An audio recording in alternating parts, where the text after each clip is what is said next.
Hello, everyone. It's Dov Lipman. Thank you so much for joining us. It's wonderful to be here on this unbelievably exciting day in Israeli politics. It is actually difficult to imagine a better night that we could have our webinar with you about what is happening in the Israeli government. I actually just got back from the Knesset, where you can imagine it is a buzz with activity. There is so much going on. It is hard to believe that we chose this night for this event because of what I'm about to tell you. And here's the drum roll. If you haven't heard it yet, it is official. It is official. This government will not be continuing. The Knesset will be dispersing. It's no more speculation. It is official. It is happening. The announcement is being made this evening. This government is coming to an end, and we are going to be heading to an election. Just to give you a sense for what it was like in the Knesset today, you want to talk about behind the scenes. So Gil Hoffman, who is a long-standing reporter for the Jerusalem Post in the Knesset, he's leaving his job and moving on to another position. And they had a goodbye party for him today at the Knesset because he's been there for over 20 years. And in the room during the goodbye party are members of Knesset and ministers from every single party, from coalition and opposition. And it was a crazy scene as the bell goes off in the Knesset for votes, and assistants of these ministers and members of Knesset kept running into the room. We need you fast. You have to get there. We have to get this vote, because it was all hinging on one vote. It just captured the total insanity that's been happening in the Knesset as of late. And that is what is going to lead to tonight's discussion, because let me explain exactly what this announcement is. The announcement that's taking place tonight is that the Prime Minister of Israel, Naftali Bennett, together with the alternate prime minister, foreign minister Yair Lapid, they are announcing the collapse of their own government. It sounds so counterintuitive. It's not the opposition is coming with a bill to get rid of the government. They themselves are going to bring forward a bill to disperse the Knesset. We'll get to that at the end. And the big question that we have to deal with is why? Why would a sitting prime minister and his alternate prime minister, why would they come together and submit a bill saying that they're going to disperse the Knesset and go to elections? I promise by the end of our webinar tonight, you will see how this comes full circle. And we're even going to talk about initial projections about what will happen in these elections, including the possibilities of various parties joining together. So everyone just bear with me and let's get started. Now, remember, in the last webinar, and for those of you who missed it, we talked about how the Israeli election system works. This is critical in order to understand what's happening here. We're not going to go back over the whole system, but just remember that nobody votes for a party. When it comes to elections, nobody votes for a person, we vote for a party. Nobody voted for Netanyahu, they voted for Likud. Nobody voted for Bennett, they voted for Yamina. At the end of the elections, you have the results that come to us, 120 seats in the Knesset that are filled. We're going to take a look right now at the results of the last election, and this is going to really help us understand where we are today. Thank you so much to Deborah for sharing the screen. Let's take a look at the results of the last election. Here we go. Likud party, led by Benjamin Netanyahu, with 30 seats, certainly by far the largest party in the Knesset. Behind him was Yesh Atid, the party that I was formerly a member of and ran for Knesset with in 2013. They ran 17 seats. That always makes me smile because I was number 17 on the Knesset list in 2013 when we won 19 seats. Those are the two largest parties. Then you have Shas, the Sephardic religious party, at 9 seats. Blue and White, led by Benny Gantz, at 8 seats. Yamina, led by Naftali Bennett, with 7. A few other parties with 7. The Labor Party, United Torah Judaism, another religious party. Yisrael Beitain, which is predominantly a Russian Olim party led by Avigdor Lieberman. Then you had a brand new party running together, religious Zionists, led by Bezalel Smotrich. We'll see in a moment where all of these parties are on the screen of right to left. We'll get that to a moment. Then we had the joint list, which is an Arab party. They ran 6 seats. New Hope, which was Gidon Sar with 6, Meretz with 6, and Ram, another Arab party, with 4. Very, very important points before we go to the next screen. That last party on the list, the Ram party. That party is an Arab party that broke away from the joint list of the Arab parties, and they're going to play a very, very significant role as we see the goal of trying to put together a government. Remember, these are the results of the elections. At this point, all you have after election day are 120 members of Knesset. That is all that we have. We don't have a prime minister. We don't have a government. We just have 120 members of Knesset. At that point, every single party goes to the president's house. I was part of that ceremony. It's quite remarkable to see it happening. Party by party, they go to the president, and the president of Israel fulfills one of his only 2 legal responsibilities. One is naming a person to try to form a government. The other one is pardoning people from prison. He meets with the parties. He finds out who has the best chance to form a government. Forming a government means having a majority of 120. You have to have 61 seats that come together to crown you as prime minister. So this was a crazy situation. As let's take a look now at what it looks like on the map. Everybody follow me, and I'm going to go from the right to the left, looking in front of you. On the right, you have the religious Zionist party. They are more on the extreme right, led by Bezalel Smotrich. But then you also have a few other parties on the right. You have Yamina. Naftali Bennett defined himself certainly as right-wing. He used to be the head of the Council of Judea and Samaria, certainly comes from a very right-wing background. You have United Torah Judaism and Shas that are religious parties, and they've generally associated themselves with the right wing. And then you have Likud, the large party that also puts themselves on the right. We continue onwards, and we have New Hope, which is led by Gidon Sar. Gidon Sar was a long-standing member and minister in Likud, and he was a person who plays a very important role here, as he says, I will not sit together with Netanyahu as prime minister. That's what he said, and therefore you have a right wing, which would seem, just based on the numbers here, if I just stop it right here for a moment, you have 30, you have 6, you have 7, you have 7, you have 9, you have 6. Together, they should be getting very close to that 61. You have Yisrael Beitenu after that. Now we're getting towards the center of the page, led by Avigdor Lieberman. They were also generally to the right. They said, we will not sit with Netanyahu. You have Blue and White, led by Benny Gantz, who sat with Netanyahu in the last government. He said, I will not sit with Netanyahu. And now we're moving towards the left. Yesh Atid, led by Yair Lapid, with 17, the Labor Party 7, the Meretz Party 6, and the 2 Arab parties. So as you can see, there is no straightforward place where anyone says, I have 61. And now let's look at the next screen where we'll see really how it gets complicated and really break this down. This is the most important screen, by the way, to understand where we are today and where we will be after the next election. How many people after the last election said, we support Netanyahu for prime minister? 52 seats. They are Likud, led by Netanyahu, the 2 Haredi ultra-Orthodox parties, Shas and United Torah Judaism, and then you have the religious Zionist party, led by Bezalel Smotrich, together with Itamar Ben-Gvir. That's 52. That's it. That's not 61. That's 9 away from 61. And here you now have the right-wing parties that said, we will not sit together with Netanyahu. They said so because he's in court dealing with the fact that he's being prosecuted for crimes related to bribery, related to actions that they felt you cannot be prime minister if you're under indictment for those issues.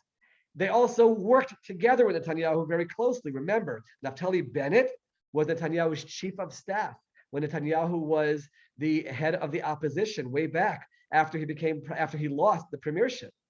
Gidon Sar was a government secretary for Netanyahu.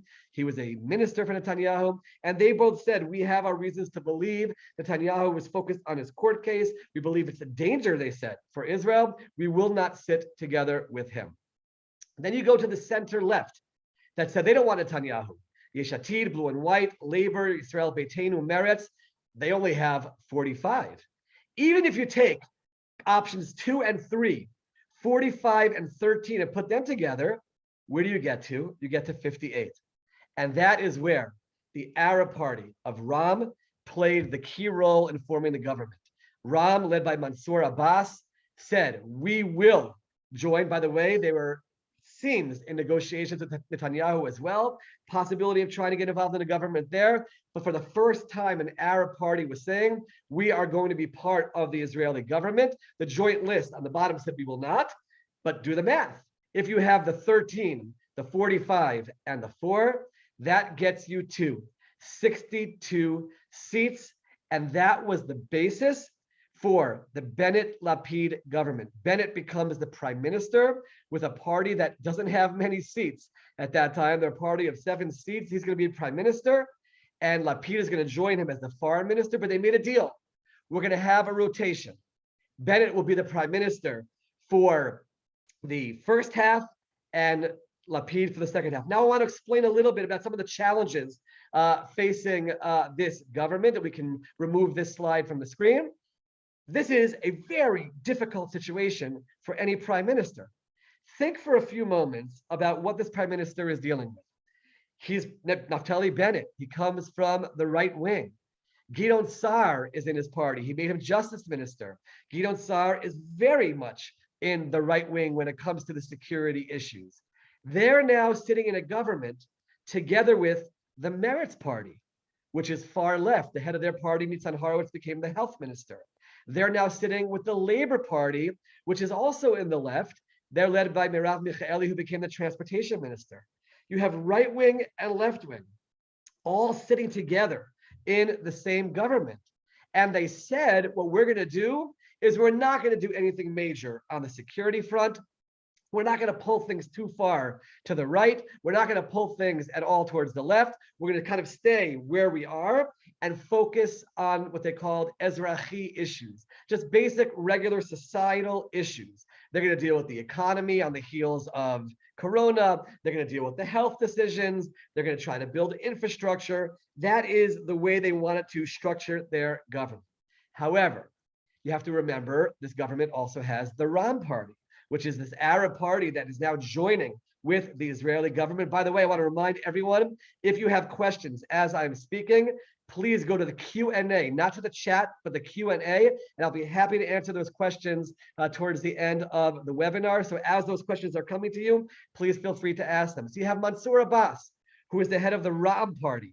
Now, Mansour Abbas, I want to tell you, I was just in the Knesset today. He walks around. He's a nice, friendly guy. People love associating with him. He represents what's called the Islamic Brotherhood, which people view as a radical, more extreme fringe of the Muslim community in Israel. So that was a lot of fears associated with that. And will he be able to sit in a government together with, forget the center parties, but Naftali Bennett, it just can't possibly work. But they said, we're going to go off on our course, and we're going to try to manage. And we're going to try each of the ministries, we'll focus on their ministries, and hopefully things can work. Now, I want to tell all of you, for us at Yad L'Olim, the existence of this government was very, very helpful. Not this specific government versus another government, but just having a government, because there were committees that were functioning and ministers that we can meet with. And we were able to address Corona issues and issues related to Olim and trying to get policy changes in place, because you had a functional government with a budget that passed. And that was extremely, extremely helpful just for all the organizations in Israel that were very much on hold as we were in that endless election cycle. So that's where we were. We have this government, it seems, at 62-58. Now remember, 62-58 is not simple for governing, because what does that set up? It sets up the possibility that all you have to have is 2 members of Knesset who are not happy with how things are going, and they can say, we don't want to vote together with this government, and then all of a sudden you go to 60-60, which is a very difficult government to manage. All you need is 3 members of Knesset to pull out, and then all of a sudden you have a majority for the opposition, essentially toppling the government. So think about that for a moment, because this government is now made up of parties where every single one of the parties, if they decide we are no longer happy with this government, they could pull out. Let me say it differently. They can all say, Mr. Prime Minister, if you don't give us exactly what we want, we are pulling out. And that makes the Prime Minister beholden nonstop to all of his parties that will pull him in different directions. That is the setup for this government. 62, 58, a small majority, a very strong opposition led by Netanyahu, who said that we're going to challenge this government in every possible way. We don't believe it's going to last. We believe this government has to go. And just so you can know, every single Monday, there's been a vote of no confidence in the government. Every single Monday, a vote of no confidence brought to the floor of the Knesset, and therefore everyone has to make sure that they're there to make sure that the majority passes. But the problems for this government and for Naftali Bennett actually started pretty quickly. If you remember, we said that the government was 62 to 58. Bennett, the day before the election, last election, he went on camera and he said, I will not join a government that goes towards the left. I will not enable Yair Lapid to become the prime minister. I won't work together with him in any kind of a rotation. He signed a document in front of the screens. That's what he said. There were members of his party who were very, very troubled by the establishment of this government. And the first person who was in that category was a member of Knesset named Amichai Shikli. Amichai Shikli comes from the right wing in Israel. He was a person who ran a mechina, a pre-army institution, certainly went into the Knesset filled with a sense of idealism. And if you look at this picture for a moment, you will see Amichai Shikli, and he's just one of 120 members of Knesset. But the power that he has, he immediately said, I am not going to be part of the coalition. Even though I'm in Yamina, I'm in Naftali Bennett's party, I will not be part of it. I'm joining the opposition. And therefore, from almost the very beginning of this government, it went from 62 to 58 to 61 to 59. Now, every single member of the coalition can make any demand that they want, or they have the power, it would seem, to bring down the government. By the way, Amichai Shikli was punished for doing so. The coalition voted to have him in a position which is called a poresh. He's a traitor. He's a separator from his party. What is the ramification of that? Amichai Shikli, as of now, cannot run in the next election with any existing party in the Knesset. The next person, though, who created an issue, and this is what really put us in the position we are today, is member of Knesset Idit Silman, again from the Yamina party. Not too long ago, this government lasted for a while with the 61-59 arrangement, but in that arrangement, as an example, the Ram party, the Arab party in the government, made demands. They wanted funding for all kinds of things in their population, which many would say they're citizens of Israel. Of course they can have the funding going there. But there was a building feeling of discomfort with the fact that the government seemed to be more slanted to the left. And Idit Silman at a certain point said, I'm a member of Yamina. I can't be part of this either. And she said, I am leaving the coalition. That put us in a place where we were 60-60. That, my friends, is where things really began to fall apart. Because once it's 60-60, you can manage things for some period of time, but it's going to be very difficult to continue that way. Now, it wasn't clear, will she vote against the government or not? At a certain point, she did actually take the step of saying, I'm voting with the opposition. And then we're at this place of 60-60. Now, I want to pause here for a moment before we go to the next screen, just because the agreement between Bennett and Lapid said, whichever side of the government brings down the government, if it's the right side of the government, then Yair Lapid automatically becomes prime minister at that point until a new government is formed. If it happens from the left side of the government, then Bennett continues being prime minister as we move forward. Why is that significant? Because all of a sudden there started being issues from the left side as well. And now we're going to switch to the next screen where we'll see member of Knesset Zoabi from Meretz party, an Arab member of the Meretz party, who said, I don't want to be part of this coalition. That's it. I'm toppling everything. And at that moment, you would have thought the government would end, because at that point, the coalition is 59, the opposition is 61.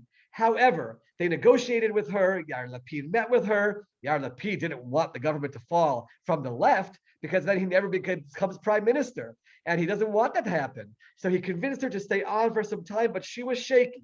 She was shaky, and it wasn't clear how she would vote as well.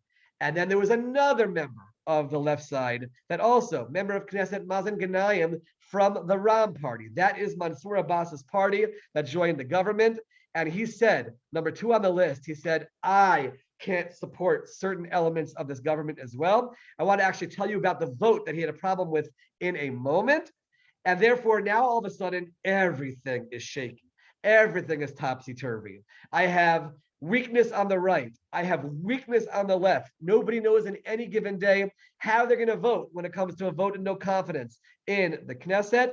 And then we'll go to one more pivotal person in this picture, and that is member of Knesset Nir Orbach, the third member of Yamina, who said, I can no longer be part of this coalition. I'll explain why in a moment. And that basically says, okay, if he's not going to be part of it, then for sure we're at the 59-61, and things cannot continue at that point. So let me take a step back and give a little bit of analysis here, as you've seen where we were until this point. We have a government which started out 62 to 58, a difficult government to begin with, made up of right-wing, left-wing, religious, secular, Jews, and Arabs. 62-58, then it became 61-59. Then it became 60-60. And then became the question, where is it going to break? What is going to happen? And then a law came up, which was basically the final straw for the member of Knesset I'll tell you about in a moment. And that was the law of the Judea and Samaria law. What is that law? Let me just explain. In 1967, Israel miraculously in the Six-Day War takes control over Judea, Samaria, Gaza Strip as well, which we since handed over in the disengagement of 2005. We have Judea and Samaria. Hundreds of thousands of Israelis live there. The citizens of Israel live in Judea and Samaria, in Gush Etzion, Maleh Adumim, Ariel, but it was never annexed to be part of Israel. So every few years, Israel passes a law, and right-wing and left-wing governments passed it, that there is Israeli law in those areas. It's not Israel, but they're Israeli citizens. They can vote, they pay taxes. The Israeli police have authority there. That is the way that it worked for all the years since 1967. So the Justice Minister, Gideon Sa'ar, brought that law up for the vote the same way it did every few years. And all of a sudden, it wasn't able to pass in the Knesset, because if you remember, the 2 members that I pointed out to before, Zoabi and Ganyamin, one from Meretz and one from Ram, they said, we're not voting together with this law. We're voting against this law. Idit Silman wasn't voting for this law. The law could not pass. And Nir Orbach from Yamina said that night, as that law couldn't pass, the law just giving Israeli authority over the Israeli citizens in Judea and Samaria and the West Bank, he actually said the experiment has failed. The experiment of trying to work with the Arab parties, which he said, I was willing to do at a great personal sacrifice. As his family was criticized, he had trouble even going to synagogue because people were so against the move that he was part of. He said that experiment has failed. If you and the Arab parties, Ganyamin, Zoabi, from Meretz, if you can't vote for a basic status quo law about Judea and Samaria, this government can't last. And he basically said, I'm going to be that one to make it 59-61. I will vote with the opposition to bring down the government. Naftali Bennett asked him for some time. They wanted to see, is there anything they could do to stabilize it? There was talk in the Ram party of getting member of Knesset Ganyamin to resign so that somebody can move in his place in the party and vote in favor of what the government wants. There was pressure on member of Knesset Zoabi from Meretz to resign. Let somebody come in who will support this government. You have to remember, for some of these parties, this is their one chance to really be in the government and be in a position of influence. They weren't able to do that. Nir Orbach was saying, I can't continue like this. This is not something I can deal with. And there were strong hints that the Likud party this coming Wednesday, as the opposition, that they were going to bring a law to disperse the Knesset with the hope that Nir Orbach would be the 61st vote to topple the government. By the way, I have to mention, he has absolutely, Nir Orbach, been in negotiations with the Likud. They've been talking to him. They've been talking to Idit Silman from Yamina about getting a place in the Likud party in a new election in return for the fact that they're the ones who are bringing down the government. And these were discussions that were going on, and everyone in the leadership knew this was happening. And there was a terrible, terrible feeling of instability inside the government. By the way, it was quite wild to hear about discussions about, let's try to get the government to last until the summer recess. And then we buy ourselves a few months. Many people don't know this, but the Knesset goes on recess from the end of July until after Sukkot in the fall. So people were saying, maybe they're going to try to limp along until then. People were saying President Biden is coming in July. Bennett wants to be the prime minister to be able to greet him and have that photo op and have that as they head into elections. A lot of discussions about all the electioneering that was going on. And what's amazing is, with all of that, Knesset committees were meeting. I was in a Knesset hearing this morning dealing with some racism towards the Ethiopian society in Israel and how Israel is trying to educate and make sure that doesn't happen. I was in a committee dealing with Aliyah, a subcommittee. Things were functioning, but they weren't really functioning, because whenever you're under the threat of the cloud of a no confidence vote, there is nothing that can really function at that point, and everything becomes about just surviving. Bennett and Lapid made a strategic decision. They decided, we, the leaders of the government, are going to bring a law for vote this coming Wednesday. It is the vote to disperse the Knesset. Now, I want to explain, because a lot of people miss this point.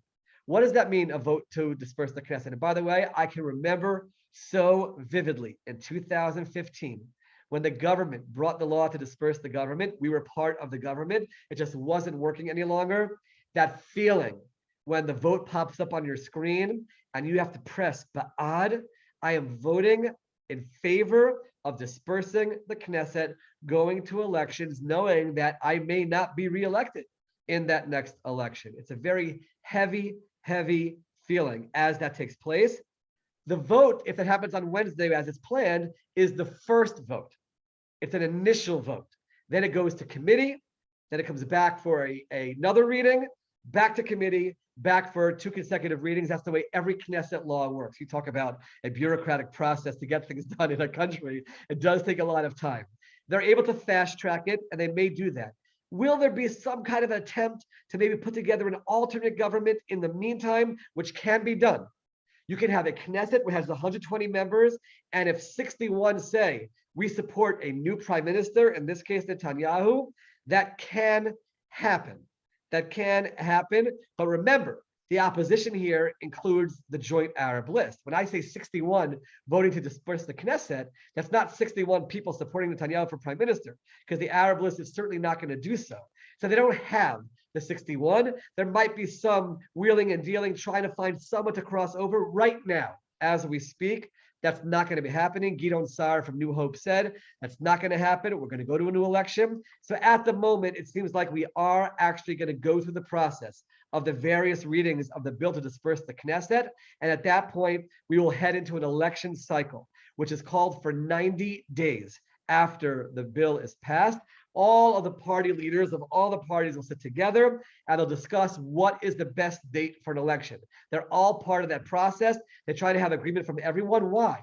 We want to make sure it's not a day which is a religious holiday. Maybe it's a special day for the Arab population in Israel. They'll sit together and figure out what's the best date. Right now, they are talking about an election date in September, a new election in September. And they're talking about already, we're hearing about various parties that might try to join together.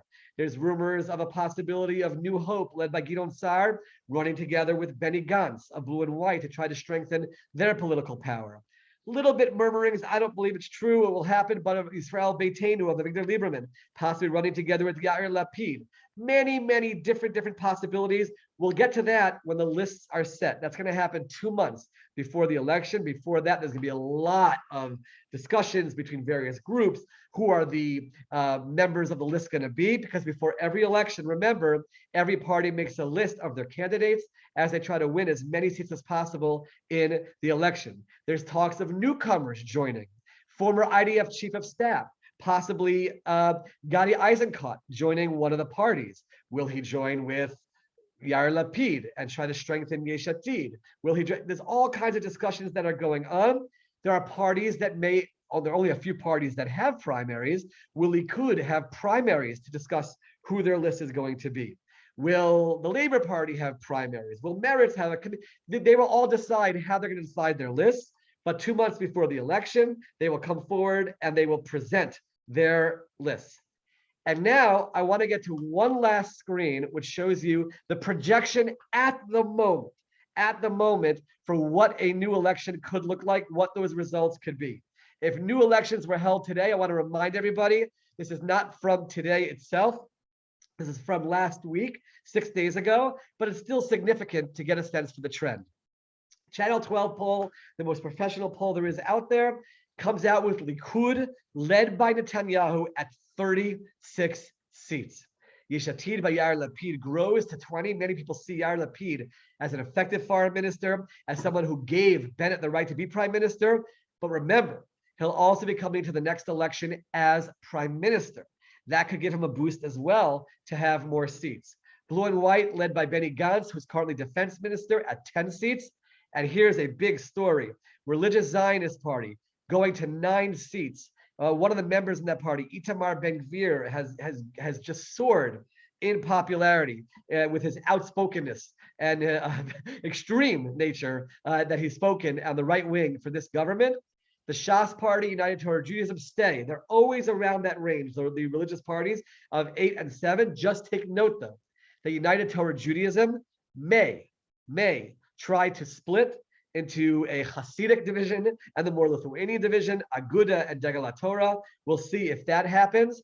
The Labor Party stays at around 6 seats. Yamina by Naftali Bennett at 5 seats. Israel Beitenu with Avigdor Lieberman at 5. The Ram Party at 5 seats. Meretz, joint list also at 5. So the Arab parties would have 10 altogether. Meretz goes down to 4. People are very upset in the Meretz party with the trouble that member of Knesset Zoabi made for this government, and they feel that Meretz should have done everything possible not to destabilize his government. And finally, New Hope, look at that number, 0. You have to get 3.25% of the vote in order to get into the Knesset. That's about 4 seats.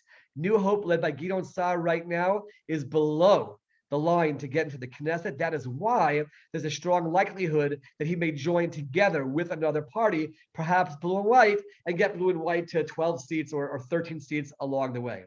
But here's the bottom line, the most important part of this slide. If I break it down by support Netanyahu for prime minister and don't support Netanyahu for prime minister, you have 60 seats supporting Netanyahu for prime minister and 60 saying we don't want Netanyahu for prime minister. That means, on the one hand, we may be headed to another cycle of no one at the end of the elections being able to form a government. That is a possibility. And by the way, remember, Yair Lapid will continue as prime minister if that happens. However, the other possibility is Netanyahu gets 1 more seat. Likud works very hard and brings out the vote. Religious Zionist works hard to bring out the vote. The ultra-Orthodox parties work out hard to bring out the vote. And then the greatest likelihood in terms of who can form a government is actually Netanyahu with a government with the 2 ultra-Orthodox parties and the Religious Zionist Party, a right-wing religious government. That is the most likely scenario in terms of what government can be formed after this election in September will take place. It is not impossible for the ultra-Orthodox to try to find 1 more seat, let's say for Shas. It's not impossible for Likud to really work hard to bring out the vote and bring out 1. Whereas the other side, I don't really see at the moment a path that they could get to 61, because the concept of a Yamina with Gidon Sar, with Meretz, with Ram, that experiment, I don't think that's going to happen again. And therefore, I don't see at the moment how they can get towards the magic number of 61. As we drop this slide, let me just give a few more points, and then I'm going to switch to your questions, the people you can ask, please. Thank you so much for joining us and being with us. And the questions and answers are coming up right now. We in Yad L'Olim are going to be updating you regularly throughout the elections. I'm going to be in the Knesset on almost a daily basis, as I am now, working for Olim, and we will be here to be your guide as we head towards those new elections. By the way, even just in the next week, there'll be things happening daily, and we will make sure to be doing updates on a regular basis. So please make sure to like our Facebook page, Yad L'Olim, so that you can see those updates as they're posted. And we'll be happy to share and guide everyone through the elections. Once the lists are formed, we will then certainly, at that point, we will certainly explain who the parties are. Yad L'Olim is an apolitical organization, and we're here to present you with information so that you can understand what's happening, and for those who are voting, to make the most informed vote that you can. I'm going to go now to the questions and answers. Please stay with me as we try to go through all of your questions. What procedure is being used now for Lapid to become the prime minister? It's as follows. This is what it said in the government coalition agreement. It was written there that if the government is brought down by the right side of the government, then Lapid becomes prime minister automatically. And Bennett has promised that there'll be a smooth transition towards that. Somebody asked the question, with news from Iran, nuclear talks likely will fail. Can an interim government before elections make unilateral moves to potentially do military action? The answer is absolutely yes. Israeli security remains strong. And I want to say something now from a real apolitical place, because this is really important. And Yad L'Olim, we always want to emphasize this point. Security in Israel, whether it was a right-wing or left-wing prime minister, we have the IDF, we have their leadership that are not political. We have the Mossad. We have the Shabak. They are going to do whatever actions necessary for the security that will continue in this government as well. So I don't believe that during the interim time, if a person, let's say, feels, I don't like the idea of Lapid as prime minister, there's not going to be a security issue.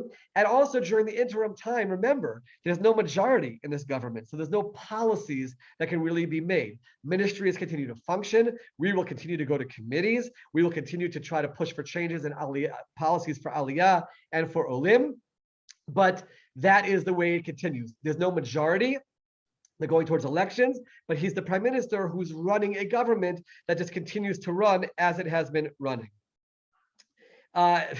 People are asking me about ranking parties in terms of this, that, or the other. We're not going to do that. We will present you before the election with what each party is saying about the issues. Do the Israelis realize the danger of this instability in government? Israelis do. Israelis do not like the fact that there's instability in government. Remember that we have to pass budgets. We went through 2 years without a state budget being passed.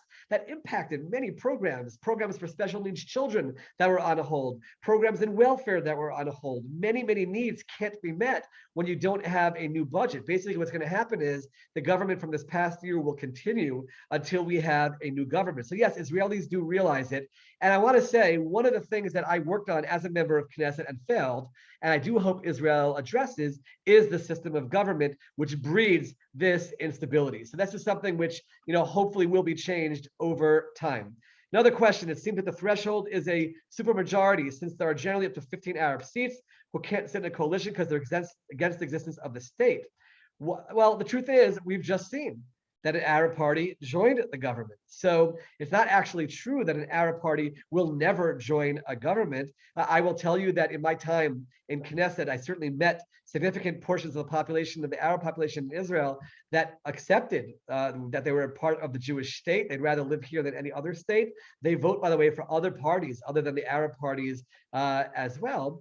But I will tell you this, before every election, there's always a motion to remove some of the Arab parties from running. There's always a motion to remove some of the right-wing parties from running. And the Knesset at times has voted for people not to be able to run. Even in the last election, that did happen, but it was overridden by the Supreme Court. Are actual votes of confidence able to be held more often than every 6 months? As I mentioned, they are held every single week. Every single week on Monday, 6 o'clock. You can count on it like clockwork. There's a vote of no confidence. But again, when the government is functioning, they seem to get through it without a problem. It's to make sure everybody is there. Somebody mentions that if I'm a Netanyahu supporter, but I think he should, back out. That would make the whole situation more clear. Let me just explain the question. And it is a voice that you do hear a lot in Israel.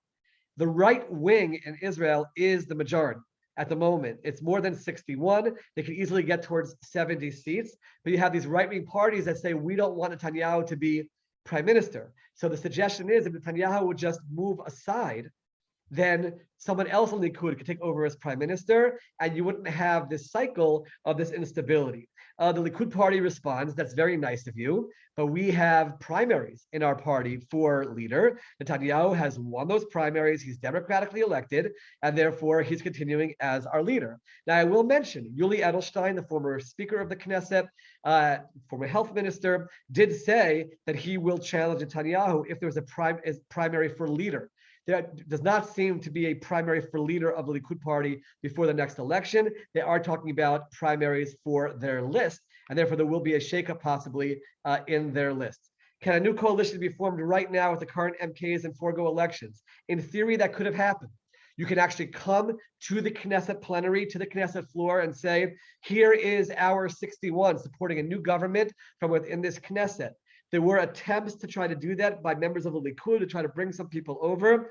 As we're standing right now, and I emphasize that because things can change, that is why you want to go to our Facebook page and like our page to get our updates. You want to be able to understand what's happening. Things can change overnight, and I'll be giving those updates. But as of now, it does not seem that there will be any kind of a replacement government, but that we are heading to elections. I want to mention you can go to our Instagram as well, and we'll put those updates there as well. What is the difference between dissolving the government by the current leadership or any other way? Well, the difference is that the government has now made a decision. We cannot continue to function. The role of the opposition is always to try to topple the government. So, of course, they'll put forward a bill for dispersing the Knesset. But when the prime minister and his foreign minister come together and say, we're giving this bill, they're basically saying, we cannot function any longer. It's an admission that this has failed. Ilan Adler, a good friend from the Frat, when, if ever, will things change so that one person in a tiny party can't hold everyone hostage? I certainly understand that sentiment. There's a lot of discussion about raising the election threshold so that small little parties can't get in. By the way, there was a lot of discussion over the last week of reducing the threshold, trying to bring it down to 2%. And there were various strategic reasons why various elements of the government might want that. So right now, unfortunately, from my perspective, it is not a political statement. This is just a functionality statement. I don't see the threshold being raised. What is the history of the efficacy of polls in Israel? The polls actually do show trends that are pretty accurate. There are parties that notoriously poll lower than they come out.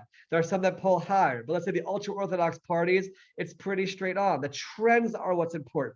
And therefore, if you see a trend of Likud going very high, that's an important trend to take note of. If you see a trend of religious Zionists going high, that's an important trend. If you see New Hope struggling to cross the threshold, that's an important trend to notice. But you're right, you never know exactly what it will be, and many things can happen between now and September and election day. That's the biggest issue that people have with the polls, and even experts have with the polls, because the polls are, if elections were held today, who would you vote for?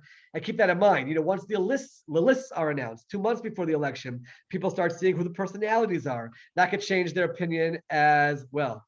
How will this all affect the law of Yehuda and Shomron and the Jewish residents there? What a great question from Ilan Meister. What's going to happen with Judea and Samaria? There's no Israeli authority there. What's going to happen is now the opposition parties, Likud, United Torah Judaism, Religious Zionists, Shas, they will all join in for the vote for the Judea and Samaria law.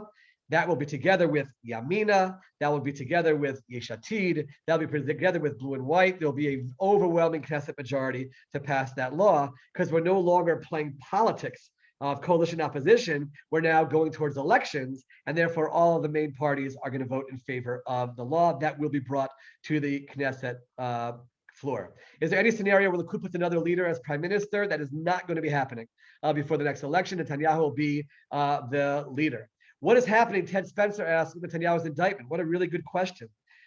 There's actually been some damage done to the prosecution over the last month, 2 months. I'm not saying that the cases are dismissed at all, but there was some damage to the strength of their cases.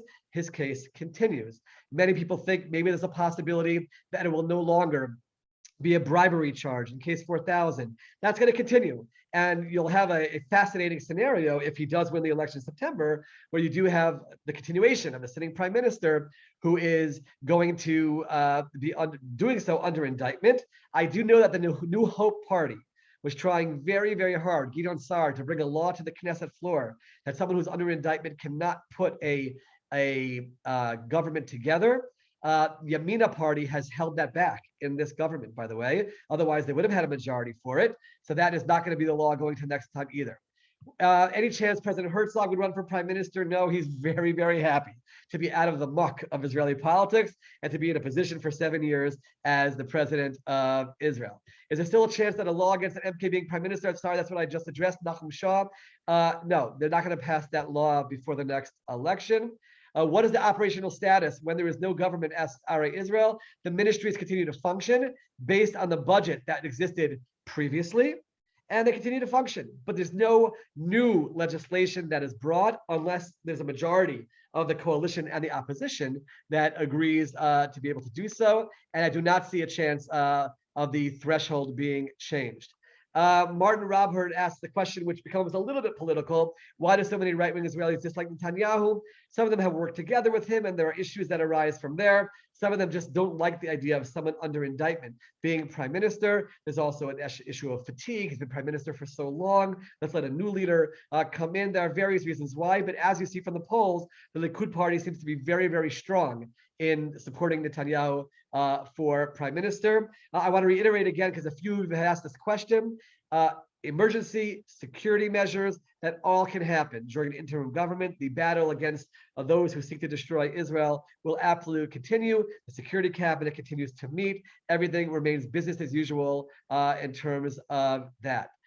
Abraham Accords, Irene asked, becomes a little bit more complicated in terms of any movement on diplomatic fronts. All the accords that have been signed will continue, and all the business dealings between Israel and all these Arab countries will continue. But I wouldn't look towards any diplomatic breakthroughs while we're in the stage of the interim government.